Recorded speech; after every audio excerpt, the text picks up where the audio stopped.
आता एक मोठी बातमी आहे। पहलगाम हल्ल्याचा सूत्रधार असलेला सुलेमान सहा उर्फ हाशिम मुसाचा भारतीय सैन्याने खात्मा केलाय। जम्मू काश्मीरमध्ये सुरू असलेल्या ऑपरेशन महादेवमध्ये सुरक्षा दलांनी 3 अतिरेक्यांना कंठस्नान घातलंय। यामध्ये पहलगाम हल्ल्यामध्ये सहभागी असलेल्या लष्कर ए तोयबाच्या सुलेमान सहा उर्फ हाशिम मुसाचा समावेश आहे। हाशिम मुसा हा पहलगाम हल्ल्याचा मास्टरमाइंड होता। त्याच्यासह अबू हमजा आणि यासीर या दहशतवाद्यांचा सुद्धा खात्मा करण्यात आलाय। यानंतर सध्या श्रीनगर जवळच्या लिडवास परिसरामध्ये सुरक्षा दलाचं सर्च ऑपरेशन सुरू आहे।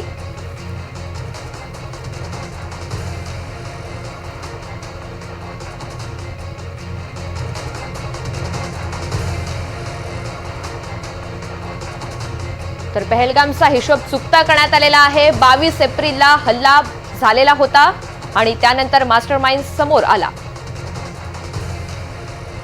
अभी ऑपरेशन इज स्टिल कंटिन्यू, ठीक है ना। It was an operation which is quite prolonged for a long time, ठीक है ना। That is still continuing, but in which Jammu Kashmir police, paramilitary end army they have an exchange of fire in the higher reaches.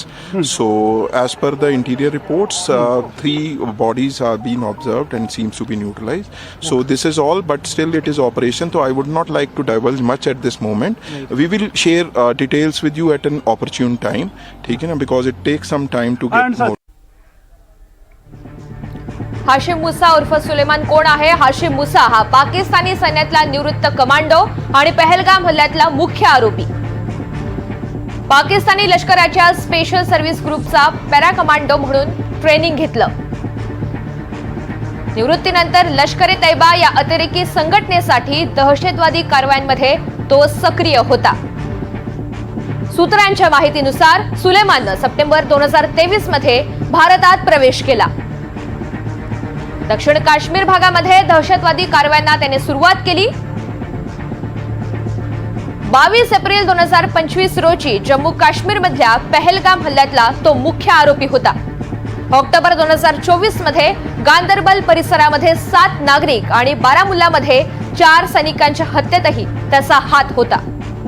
भारतात कमीत कमी 6 अतिरेकी कारवायांमध्ये सुलेमानचा सहभाग असल्याचं निष्पन्न झालं। पहलगाम हल्ल्यानंतर सुलेमानच्या तपासासाठी दक्षिण काश्मीरच्या जंगलात सर्च ऑपरेशन जारी होतं। सुलेमानवर जम्मू काश्मीर पोलिसांकडून 20 लाखांचं इनाम होतं। प्रतिकूल परिस्थितीमध्ये, प्रतिकूल हवामानामध्ये टिकाव धरण्यासाठीचं विशेष प्रशिक्षण त्याने घेतलेलं होतं। पहलगाम हल्ला कसा झाला? 22 एप्रिल 2025 जम्मू काश्मीर मधील पहलगाम मध्ये दहशतवादी हल्ला झाला। दुपारी साधारण 2:45 पहलगाम पासून 7 किलोमीटर अंतरावरील बैसराण व्हॅलीमध्ये हा प्रकार घडला। या हल्ल्यामध्ये 26 नागरिकांचा मृत्यू झाला। त्यामध्ये 25 भारतीय आणि 1 नेपाळी नागरिक होते। 4 दहशतवादी M4 कार्बाइन, AK-47 रायफलसह सैनिकी गणवेशामध्ये आलेले होते। दहशतवाद्यांनी हिंदू पर्यटकांना लक्ष्य केलं। काही पुरुषांना कलमा म्हणायला लावला। ज्यांना कलमा म्हणता आला नाही त्यांना त्यांच्या पत्नीसमोरच हत्या करण्यात आली। लष्कर ए तोयबाचा सहकारी गट PRF टेलिग्रामवर जबाबदारी घेतली आणि नंतर मात्र ती नाकारण्यात आली।